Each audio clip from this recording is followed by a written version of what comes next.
Hello दोस्तों, सभी को मेरा नमस्कार। मैं राजेश चौधरी आप सभी का स्वागत करता हूं अपने यूट्यूब चैनल पर।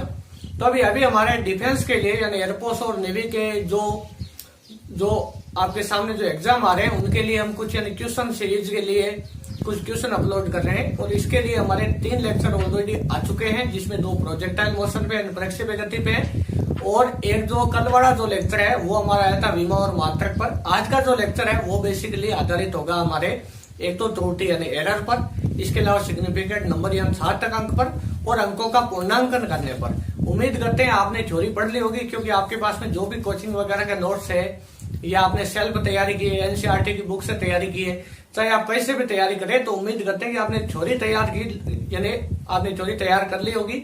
और हम केवल आज क्वेश्चन के बारे में ही बात करेंगे, थ्योरी पर चर्चा हम नहीं करेंगे। तो चलिए शुरू करते हैं आज का लेक्चर। तो भाई आज के लेक्चर के अंदर जो हमारा पहला सवाल आता है वो आता है कि एक व्यक्ति किसी यंत्र द्वारा एक लंबाई को 25.26 मीटर मापता है। ये भाई सवाल ऐसा है जो स्टूडेंट्स का दिमाग खराब करके रख देता है ना। अगर ये अच्छे से आपको गहराई से समझ में नहीं आएगा तो आपसे इस टाइप के सवाल नहीं हो पाएंगे। तो ये इसने दे दिया कि 25.26 मीटर मापता है ना। और उसके बाद में है तो अधिकतम संभावित त्रुटि उसके मापन में क्या होगी, यानी यहाँ हमें अधिकतम संभावित त्रुटि देखनी। तो कई विद्यार्थी सीधे इस पे टिक लगा देते हैं कि 0.26 मीटर की हो सकती है ना, ये आंसर गलत होगा। तो देखो इसको आप कैसे करोगे, तो इसको समझने के लिए आपको मैं आपको एक चीज बताता हूँ। ये आप इसका स्क्रीनशॉट ले लेना क्वेश्चन का, है ना। अब इसके बाद में देखो मैं आपको कहूं कि एक जैसे मैं लिखूं कि आप मार्केट से 3 किलोग्राम फल लेकर आए, है ना। जैसे देखो ये है, जैसे 3 किलोग्राम फल लेकर आए और आपने मुझे एक बिल दिया जिसके ऊपर 3 बिल थे और ये संख्या लिखी थी, है ना। मैं आपसे पूछूं कि ये जो आप 3 किलोग्राम फल लेकर आए थे और इसके हिसाब में जो आपने ये जो संख्या लिखी, इनमें से सबसे ज्यादा शुद्ध कौन सी है? क्या तीनों संख्याओं में कोई फर्क है या किसी प्रकार का कोई फर्क नहीं, कोई अंतर है तीनों संख्याओं में या कोई अंतर नहीं? तो इसका आंसर है तीनों में जमीन आसमान का फर्क है। देखो कैसे, ये सबसे शुद्ध है और ये सबसे अशुद्ध है। इसको आप ऐसे समझो, जिस कांटे के अंदर आपने इसको तोला था उस कांटे में अगर एक डिजिट आए, मान लो जैसे 3 आ गया, है ना, तो ये क्या करेगा, इसमें केवल एक ही कहने का मतलब, जैसे आप कांटे में देखते हो ना ऐसा लिखा होता है 0.00, इसमें ऐसा 0.00 नहीं लिखा, केवल 0 लिखा है। और जैसे आप सामान तोलना शुरू करते हो ये कांटा शुरू हो जाता है 1 2 3 इस प्रकार, है ना। तो ये वाला कितने की त्रुटि कर रहा है, ये वाला जो कांटा है ये कितने की त्रुटि कर रहा है? तो ये याद करने के लिए आप क्या करोगे, अगर आप इसको ध्यान से देखो तो यहाँ पर ये वाला जो कांटा है, अगर उस कांटे में आपने जो वजन रखा है वो वजन अगर 999 ग्राम हो जाएगा, कितना, 3 किलो और 999 ग्राम, तब भी वो कांटा आपको कितना दिखाएगा? वो कांटा आपको अभी भी 3 ही दिखाएगा, वो 4 नहीं करेगा। क्यों? क्योंकि इसमें आगे बताने के लिए कोई संख्या ही नहीं। ये कांटे का चित्र बनाया मैंने, देख रहे हो आप इसके अंदर, है ना, वो जो छोटी सी स्क्रीन होती है ना वो वाली। तो 3 किलो 999 ग्राम होगा, तब तक ये इसको 4 नहीं करेगा। और फिर जब यहाँ पर 1000 होगा तब ये बदल के कितना होगा, 4। इसका मतलब ये वाला जो आपके कांटा है ये कितने की गलती कर रहा है, ये 1000 ग्राम की गलती कर रहा है, यानी 1000 ग्राम तक की गलती कर रहा है। यानी ये कितनी गलती कर रहा है, क्योंकि इसमें आगे जब तक 999 से आगे 1000 ग्राम होंगे तब तक ये 3 ही दिखाएगा, जैसे 1000 होंगे वो आपको 4 दिखा देगा। तो कितने की त्रुटि हुई, 1000 ग्राम की, यानी कितने, 1 किलोग्राम की। इसका मतलब ये वाला जो कांटा है वो 1 किलोग्राम की त्रुटि कर रहा है। इसका मतलब आप जो फल लेकर आए हो वो 3 से कम तो नहीं है, लेकिन वो 3 और 4 के बीच में है। क्यों? क्योंकि वो कांटा है वो 3 किलो से ऊपर अगर 100 ग्राम होते, 200 ग्राम होते, उसको ये कांटा बता नहीं सकता। ये सीधा 3 से 4 किलो ही बताएगा, बीच के ग्राम को नहीं बताएगा, है ना। ऐसे कांटे को हम धर्म कांटा कहते हैं, जिसके ऊपर ट्रक तोलते हैं ना साथ के, यानी एक साथ ही, है ना, या गांव का कोई भारी आदमी हो उसको तोलते हैं, है ना। तो देखो ये वाला आपके क्या हो जाता है, फिर ये सबसे ज्यादा परिशुद्ध नहीं है। ये जो वजन का जो मापक है इसके अंदर बहुत बड़ी त्रुटि है भाई। अब देखो आगे, अब यहाँ पर है 3.0 किलोग्राम। तो 3.0 किलोग्राम के अंदर अब क्या होगा, इसमें अगर आप ध्यान से देखो तो यहाँ पर है 3.0 किलोग्राम। इसका मतलब ये है कि ये वाला क्या करेगा, आप इसको अगर ध्यान से देखो तो इसको हम ऐसे लिख सकते हैं, यानी आपकी जो स्क्रीन है उस स्क्रीन में आपकी बात दो आ रहे हैं इस प्रकार के, यानी दो नंबर आ रहे हैं 0.0। जैसे आपने उसके ऊपर वजन रखा ये कांटा चलना शुरू होगा 1 2 3 और ये कहां तक चल सकता है। अब यहां पर अगर आप ध्यान से देखो, मान लो आपके फल 3 किलो और कितने हो जाते हैं, मान लो आपके यानी 3.1 हो गए मान, है ना 3.1। तो यहाँ पर अब की बार आ रहा है 3.1 और यहाँ पर जब तक आपके 99 नहीं होगा, यहाँ पर जब तक आपके 99 होगा तब तक ये 3.1 ही दिखाएगा आपको। जैसे ही यहाँ पर 100 होगा ये क्या हो जाएगा 3.2, तब तक इतना ही रहेगा। यानी ये 99 ग्राम तक जब तक होगा, यानी ये कितना होगा 3 किलो और 199 ग्राम होगा, तब तक केवल आपको कितना दिखाएगा ये वाला कांटा, केवल 3100 ग्राम में दिखाएगा, है ना 3 किलो 100 ग्राम दिखाएगा। 3 किलो 200 ग्राम नहीं दिखाएगा, ना ही 3 किलो 199 ग्राम, कितना दिखाएगा केवल 3.1 किलो, है ना। और ये कब तक दिखाएगा, जब तक ये 99 होगा। और जैसे ही 99 से बदल के 100 हो जाएगा तो ये फिर कितना दिखाएगा 3.2। इसका मतलब ये कितनी गलती करा 100 ग्राम की। 100 ग्राम का मतलब कितना है, 100 ग्राम का मतलब इसको किलोग्राम में चेंज करो तो ये कितना हुआ आपके 0.1 किलोग्राम। इसका मतलब ये वाला जो आपका कांटा है वो कितनी त्रुटि कर रहा है 0.1 किलोग्राम।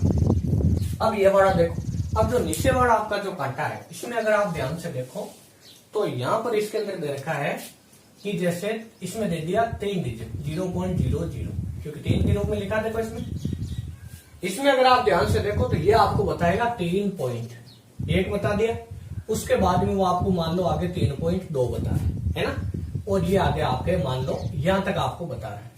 तो ये 3 पॉइंट कितना है, 3 पॉइंट ये मान लो ये आपके 10 मान लो यहाँ पर, तो 3.10, 3.10 का मतलब है 3 किलो और 100 ग्राम है। या अगर हम 3.2 यहाँ पर माने तो यहाँ पर कितना होगा ये 3 किलो और 120 ग्राम मानेंगे हम इसको, कितना मानेंगे 120 ग्राम। तो यहाँ पर जब तक ये डिजिट 9 होगी तब तक ये इसको 3 नहीं बताएगा, कितना नहीं बताएगा 3। और जैसे ये 10 होगा तभी इसको 3 बताएगा। आया नहीं आया समझ में। इसका मतलब ये कितने त्रुटि कर रहा है आपके 10 ग्राम, कितने त्रुटि कर रहा है 10 ग्राम, यानी किलोग्राम में कितना 0.01 किलोग्राम या 10 ग्राम। तो ये कितने त्रुटि कर रहा है 0.01 किलोग्राम। इसका मतलब सबसे ज्यादा परिशुद्ध कौन सा कांटा हुआ, ये नीचे वाला, यानी जो आदमी ये वाला फल लेकर आया था और उन फल के साथ भी ये बिल दिया था, इसका मतलब है कि उसने ज्यादा एक्यूरेट कांटे से इसको तोला है। तो एक चीज हमेशा ध्यान रखना, किसी भी संख्या में आगे जितने पॉइंट होते हैं, जैसे मैं कहूँ आपके 20.25 तो ये बहुत ही ज्यादा शुद्ध है। अगर 20.25 4 आ जाए तो ये इससे ज्यादा शुद्ध है, यानी पॉइंट के आगे जितनी संख्या होती है वो उतना ही ज्यादा शुद्ध मापन करता है ना। ये चीज इसके अंदर हमेशा आप ध्यान रखना। अब इसके आगे देखो, अब हमारा जो क्वेश्चन था उसमें कितना था 25.26, है ना 25.26 था भाई हमारे उसमें। तो देखो इसमें क्या हो जाएगा, उसमें सवाल में था आपके 25.26, कुछ ऐसा ही था। वो बोलता है इसमें त्रुटि कितनी होगी, तो कई जो विद्यार्थी वो ऐसा लिख देते हैं सीधे कि इसमें 0.26 मीटर की त्रुटि होगी, जबकि ये गलत होता है। इसमें त्रुटि का पता कैसे लगाओगे आप, ये संख्या बिल्कुल उसी प्रकार की, जैसे इसको लिखो 3.00 मीटर, है ना 3.00। तो ये एक ऐसा कांटा है जिसमें क्या लिखा है 0.00, पॉइंट के बाद में 2 संख्याएं हैं। इसका मतलब ये है कि अगर ये आपके 3 मीटर होता, कितना होता 3 मीटर, तो ये आपके 3 मीटर हो गया। 3 पॉइंट यहाँ पर आ जाए मान लो 2 और यहाँ पर आ जाए फिर 3, जैसे 3.23 मीटर हो गया, कितना हो गया 3.23 मीटर। तो इसके आगे ये इसको 4 कब तक नहीं करेगा, वो इसको 4 तब तक नहीं करेगा जब तक यहाँ पर कितना हो 9 और जब 10 होगा तभी वो इसको 4 करेगा। क्या मेरी बात आपको अच्छे से समझ में आई। यानी यहाँ पर अगर आप गौर से देखो तो ये वैल्यू किसमें है सेंटीमीटर, किसमें है भाई सेंटीमीटर। इसको भी थोड़ा सा डिटेल से देखो आप, वरना समझ में नहीं आएगा, देखो है ना थोड़ा सा टाइम लगेगा, लेकिन ये आपको समझ में अच्छे से आएगा। फिर ऐसा सवाल हर सवाल आप कर पाओगे। जैसे यहाँ पर हमने कितना लिया था, यहाँ पर हमने लिया था हमारे 25.26 मीटर, है ना ऐसा हमने लिया था। तो सबसे पहले इसको हम लिखेंगे, जैसे मान लो ऐसे ले लो इसको 3 मीटर, 3.0 मीटर और 3.00 मीटर। क्या ये बिल्कुल ऐसा ही है, इसमें जो त्रुटि होगी वही इसके अंदर होगी। तो इसको देखो, देखिए 3 मीटर वाला है, 3 मीटर वाला है, इसका मतलब ये जो डिजिट है ये क्या 3 बताता है, 3 4। तो जब तक इसमें 3.99 सेंटीमीटर नहीं होगा और 3.100 सेंटीमीटर, जब यहां तक 99 तक ये 3 ही बताएगा, जैसे 100 होगा तब 4 बताएगा। इसका मतलब ये कितने की त्रुटि कर रहा है, 100 सेंटीमीटर की, क्योंकि 3.1 सेंटीमीटर में चलेगा आगे, है ना। जैसे किलोग्राम में ग्राम में चलता था, तो कितने की त्रुटि कर रहा है, 100 सेंटीमीटर की। इसका मतलब इसमें त्रुटि कितनी होती है, 100 सेंटीमीटर की। तो मीटर में चेंज करो इसको, कितने की त्रुटि, 1 मीटर की त्रुटि करेगा। कितने की त्रुटि करेगा, 1 मीटर की। अब देखो, अगर आप ऐसा देखो 3.0 आ जाए यहाँ पर, तो यहाँ पर क्या हो जाएगा, फिर 3.0, यहाँ पर मान लो 1 होता तो, और यहाँ पर 9, तो ये जब तक 10 नहीं होगा तब तक ये 2 नहीं होगा। इसका मतलब ये कितने की त्रुटि कर रहा है, यहाँ पर 10 होगा, यानी कितना सेंटीमीटर, 10 सेंटीमीटर, क्योंकि अभी भी जो लिया था हमने 100 सेंटीमीटर था, ये कितना हुआ, 10 सेंटीमीटर। तो यहाँ पर ये कितने की त्रुटि कर रहा है, 10 सेंटीमीटर, यानी कितना 0.1 मीटर।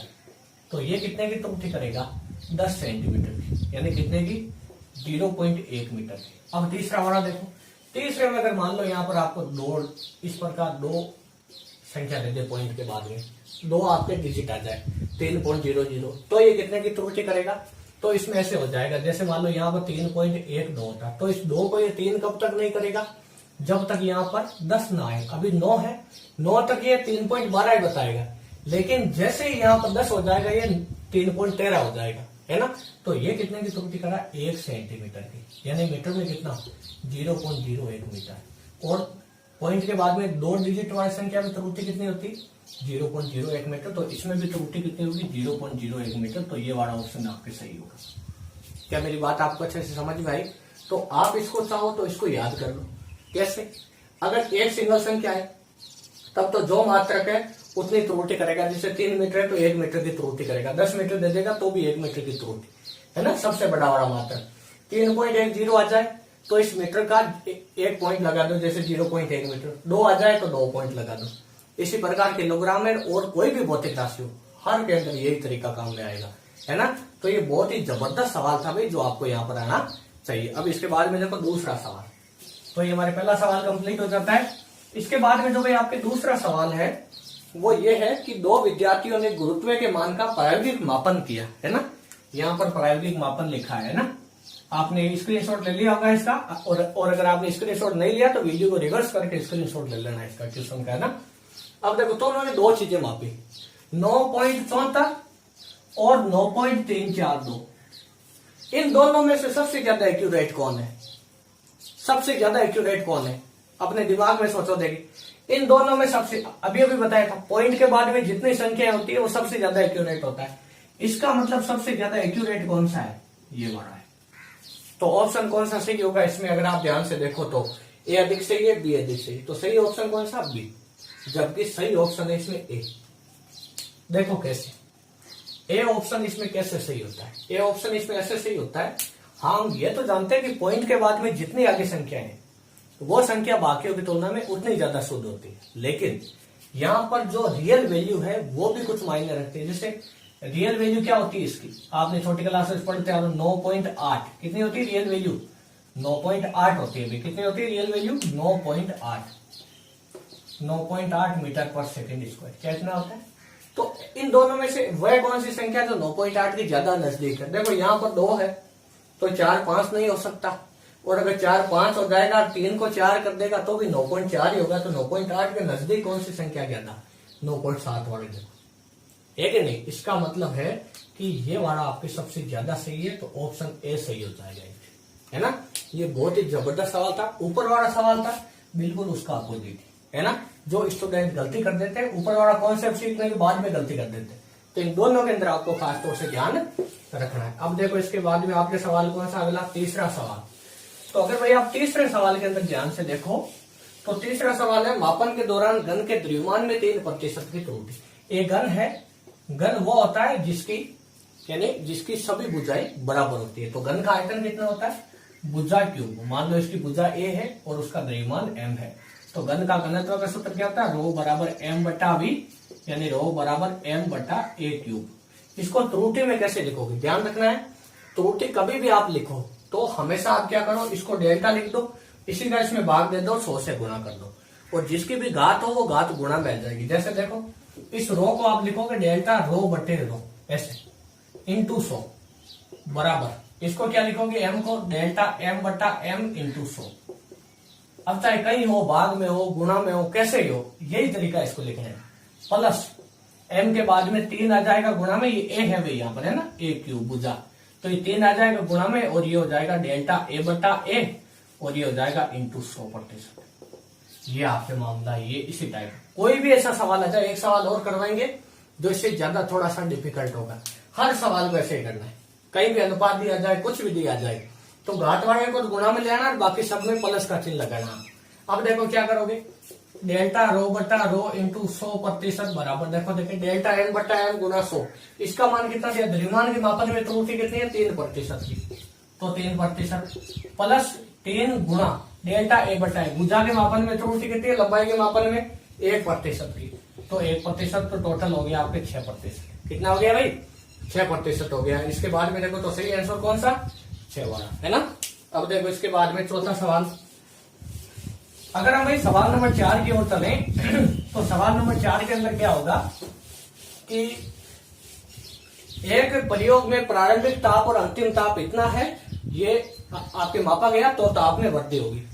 ताप में वृद्धि का मतलब है चाहे ताप में वृद्धि पूछे, चाहे और यानी इसके अलावा चाहे ताप में कमी पूछे, ये पूछ रहा है ताप में परिवर्तन। क्या पूछ रहा है, ताप में परिवर्तन, जिसे हम कहते हैं तापांतर। भाई क्या कहते हैं, तापांतर। तापांतर डेल्टा टी बराबर होता है T2 माइनस T1, है ना। चाहे समयांतर हो, है ना, चाहे इसके अलावा तापांतर हो, है ना, या चाहे वेग में परिवर्तन हो, ये सारी चीजें एक ही होती है। इसमें हमेशा बाद वाले में से पहले वाले को घटा देते हैं, यानी फाइनल माइनस इनिशियल होता है। तो ये वाला फॉर्मूला आप याद रख लेना इसमें।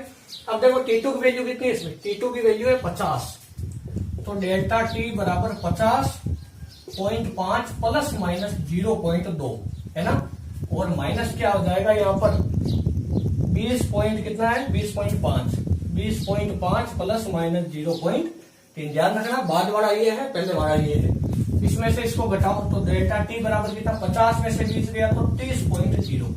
ध्यान रखना यहाँ पर 5 है, यानी पॉइंट के बाद में संख्या, तो 3.0 लिखना जरूरी है यहाँ पर, और यहाँ पर हो जाएगा प्लस माइनस। अब देखो 0.2 में से 0.1 को घटाओ तो 0.1, है ना। उस हिसाब से कौन सा ऑप्शन सही हो जाएगा आपके 30.0 और ये डी वाला, जबकि ये गलत है।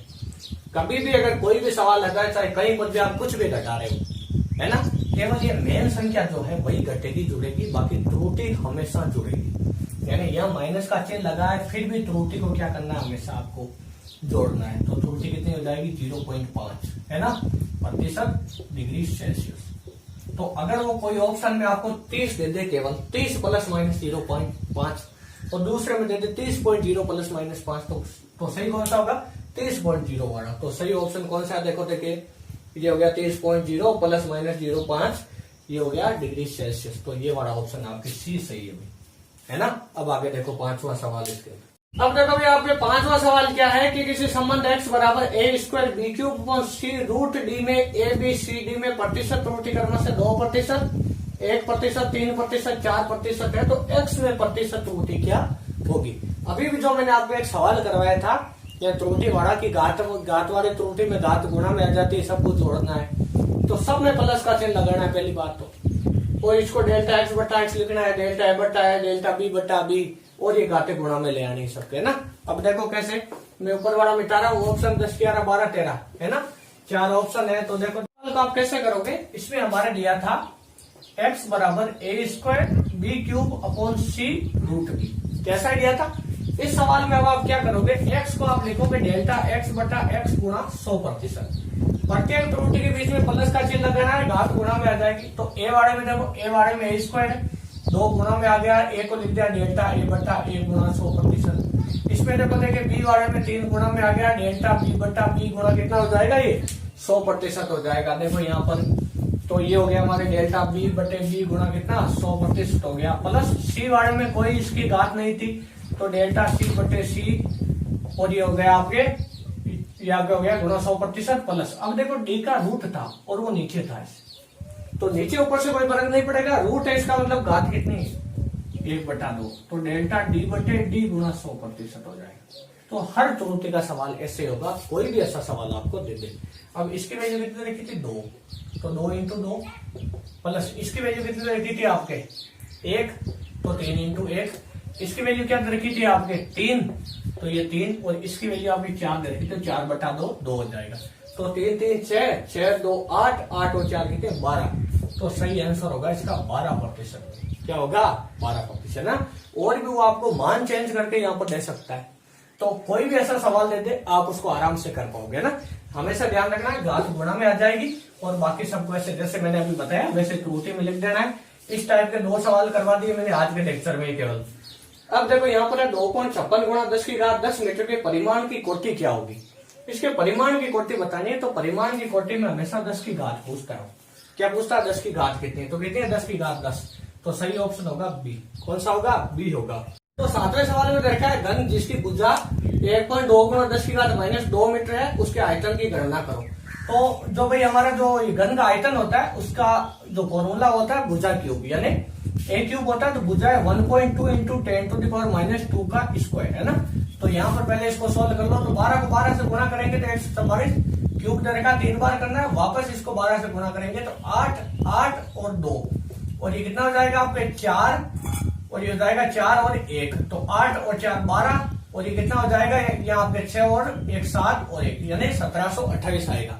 अब यहाँ पर आपको ध्यान रखना है पॉइंट 1 के बाद में 3 बार गुणा किया तो 3 संख्या के बाद में पॉइंट, तो 1.728 गुणा 10 की घात -6 मीटर क्यूब हो जाएगा, है ना। देखो तो अब इसमें से ये बताना है सवाल में क्या कहा इसने कि ये घन है जिसकी भुजा ये है, उसके आयतन की गणना करो। तो कई स्टूडेंट सीधा इस पे टिक लगा देंगे, जो ये वाला ना ये 1728 वाला, ये इसके ऊपर सीधा टिक लगा देंगे। देखो इसके अंदर तो जैसे मान लो ये इसके करीब दिखेगा उसको, तो वो कह देंगे कि ये वाला सही है ना, जब भी ऐसा नहीं होगा। इसके अंदर तो आपको क्या करना है, यहाँ पर एक चीज का ध्यान रखना है कि इसके अंदर आपको एक कॉन्सेप्ट याद रखना है कि कोई भी जब आप इस टाइप की गणना करो सूत्र के आधार पर, त्रुटि वाले चैप्टर में से ऐसा कोई सवाल अच्छा सीधा सीधा आपको लग सकता है। अब आयतन थोड़ी पूछ सकता है, एयरफोर्स नेवी के बच्चों को आयतन थोड़ी पूछ सकता है, आयतन याद करो। वो आपको इसमें से कॉन्सेप्ट पूछना चाहता है, वो है सार्थक अंक का। किसका है, सिग्निफिकेंट नंबर का। तो कभी भी ध्यान रखना किसी भी कैलकुलेशन के अंदर आप जो भी आपको उत्तर प्राप्त होता है उसमें जो सार्थक अंक होते हैं वो उतने ही होते हैं जितने उस दिए गए नंबर के अंदर होते हैं, है ना, या उस पूरे सवाल के अंदर जितने कम सार्थक अंक होते हैं वो उसके उत्तर में होने चाहिए, है ना। ऐसा एक सवाल करवाएंगे। तो अभी इसमें सार्थक अंक कितने हैं 2, तो जिसमें 2 सार्थक अंक है वो वाला ऑप्शन सही है। तो इसमें देखो 2 सार्थक अंक 1.7, इसमें कितने 3, इसमें कितने 3, इसमें कितने 4, तो कौन सा सही है ये बात, ये आपके सवाल से भी, है ना। अब देखो अगला सवाल, सवाल नंबर 8। तो भाई सवाल नंबर 8 में अगर आप ध्यान से देखो तो सवाल नंबर 8 के अंदर क्या हो जाएगा कि जैसे हम बात करते हैं कि 8 के, तो ये हो जाएगा किसी पदार्थ के 5.54 ग्राम का आयतन 1.2 सेंटीमीटर क्यूब है, तो सार्थक अंकों को ध्यान में रखते हुए इसका घनत्व ज्ञात करो। तो घनत्व का फॉर्मूला क्या होता है, रो बराबर m/v।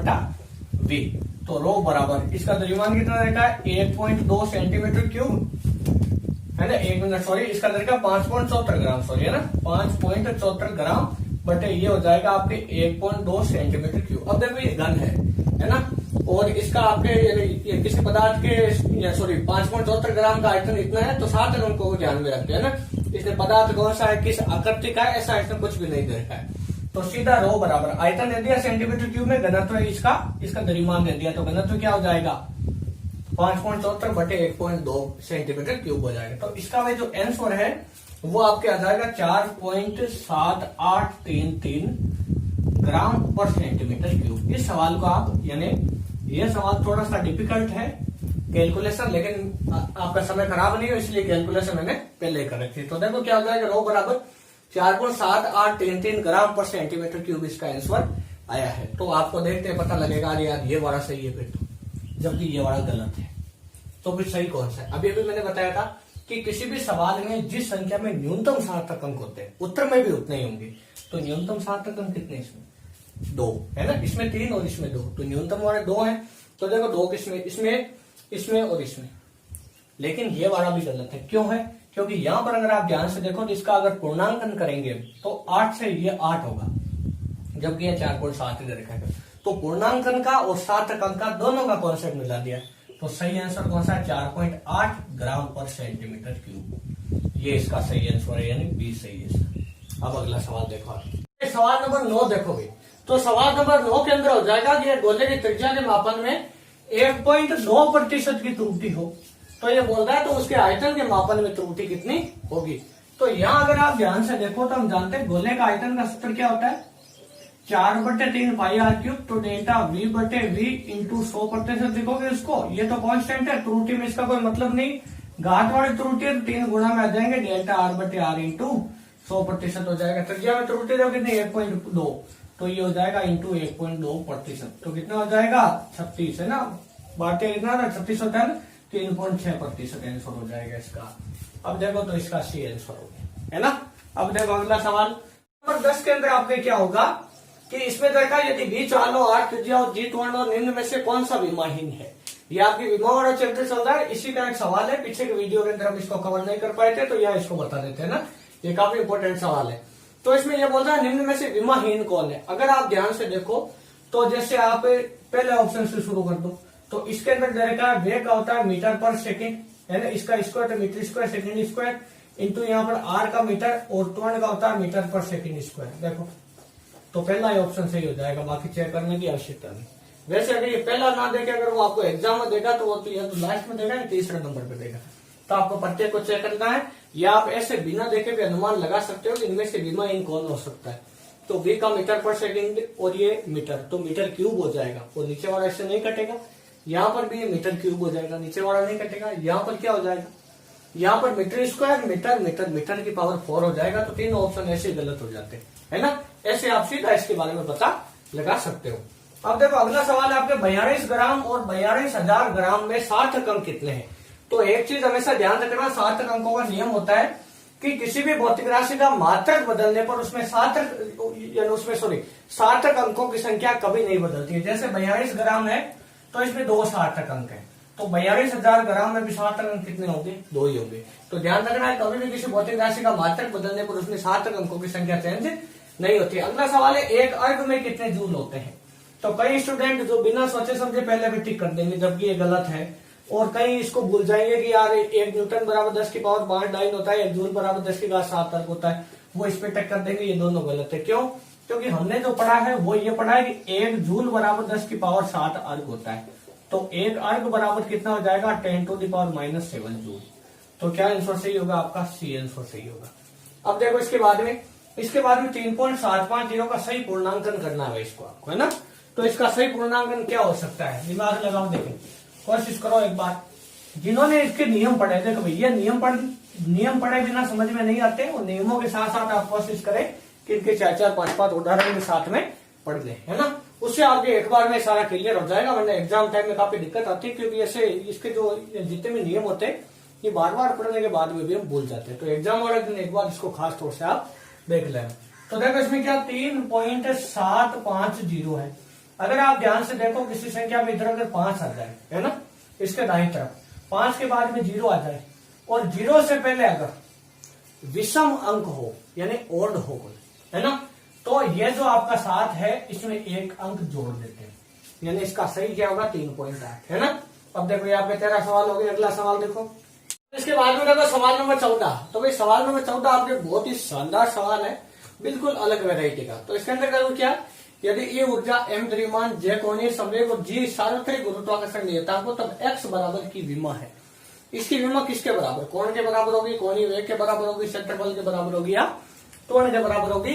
तो हम जानते हैं E क्या, ऊर्जा, और ऊर्जा की विमा क्या होती है, देखो सीधा ऐसे में लिख देते हो, x बराबर m1L2T-2 ऊर्जा की। अब भाई J जो है वो क्या है, कोणीय संवेग है, इसका फॉर्मूला होता है आई ओमेगा। क्या होता है, आई ओमेगा, इसको L से भी बताते हैं कई बार, कोणीय संवेग होता है। आई होता है आपका जड़त्व आघूर्ण, जिसका फॉर्मूला होता है mr², और ओमेगा होता है कोणीय वेग, जिसका फॉर्मूला होता है θ/t, यानी रेडियन पर सेकेंड।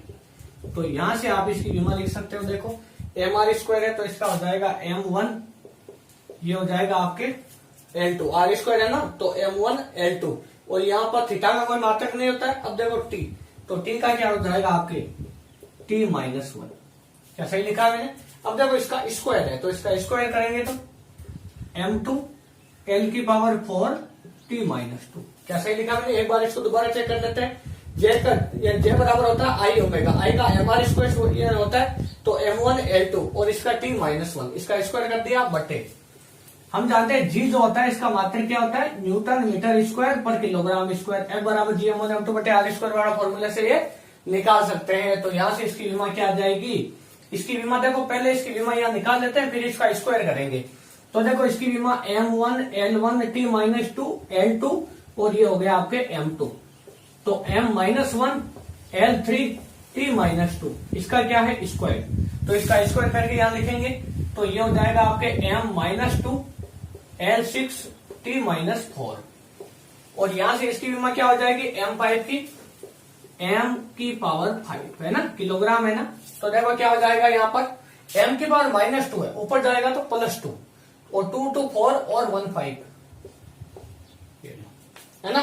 अब देखो L2 L4 L6 T2 T dimension less, इन भौतिक राशि में से कौन से विमाहीन है, इसकी विमा होती है L1 T-2, इसकी L2, इसकी कोणीय वेग की रेडियन पर सेकंड यानी T⁻⁻1, इसकी कोई विमा नहीं होती है ना। इसका मात्रक क्या होता है, केवल रेडियन, और रेडियन या डिग्री ये मूल मात्रकों में नहीं गिने जाते, मूल राशियों में नहीं गिने जाते हैं, इसलिए यही है आपका सही आंसर जिसकी बीमा नहीं होगी। तो इसका आंसर पहला होगा।